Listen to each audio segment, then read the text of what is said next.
అంతకుముందు ఏంటంటే ఒకళ్ళే ఎర్న్ చేసేవారు, ఒకళ్ళు ఇల్లు చూసుకునేవారు, బ్యాలెన్స్ చేసుకునేవారు అనమాట. మళ్ళీ సొసైటీలో ఏమనుకుంటారు నేను బయటికి వెళ్ళిపోతే, హస్బెండ్ కానీ వైఫ్ కానీ. ఇప్పుడు అవసరం ఇద్దరు ఎర్న్ చేస్తున్నారు, తేడా వస్తే నువ్వేంటరు అనుకుని అక్కర్లేదు అనుకుని టాలరేట్ చేయాల్సిన అవసరం లేదు అనుకుంటున్నారు ఇప్పుడు. అప్పట్లో పాపం నిజంగా బాధగా ఉన్నా అలా ఉండిపోయేవారు, ఇప్పుడు అవసరం లేదు అనుకుంటున్నారు. పెంపకం ఇప్పుడు అంతా ఫ్రీడమ్ ఉంది కాబట్టి ఇండిపెండెంట్ నేను బతకగలను అన్న కాన్ఫిడెన్స్ వచ్చింది కాబట్టి ఇట్స్ గుడ్. యాక్చువల్లీ ఇప్పుడు it's balance, good bad ugly జరుగుతుంటాయి, ఎవరు కరెక్ట్ కాదు, రెండు సైడ్ నుంచి అందరూ మైనస్ ఉంటుంది ప్లస్ ఉంటుంది. వాళ్ళు కోపం వచ్చినట్టు మనం తగ్గాలి, మనం కోపం వచ్చిన వాళ్ళు తగ్గుతారు. సో ఎప్పుడు ఆపోజిట్ వర్కౌట్ అవుతాయి క్యారెక్టర్స్. ఇప్పుడు జనరల్ యాక్టర్స్ అంటే I'm not putting down comparing, వస్తే ఆయన మహారాజులో కూర్చుని సార్కి కాఫీ వండి టీ వండి లేకపోతే ఇదే ఉండేది అడావడి అంతా.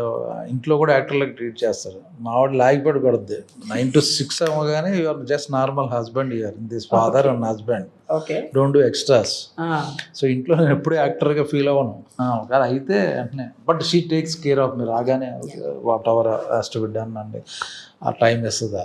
ఆ తర్వాత మళ్ళీ అక్కడ మళ్ళీ I have to brush my dog, I have to give food to dog.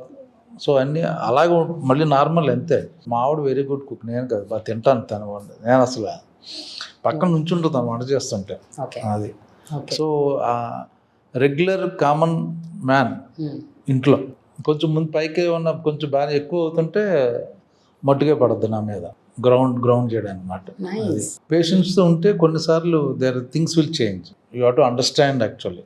Some times you have to go to their mind, their situation, then think ఓహో అంటే మనం ఓకే కరెక్ట్ అయి ఉంటుంది, అలా రియాక్ట్ అవ్వడం కరెక్ట్. ఆ టైంలో నేనైనా కూడా అదే ఆ విధంగా రియాక్ట్ అవుతాను అనుకుంటే problem, then you understand person cool down అనమాట.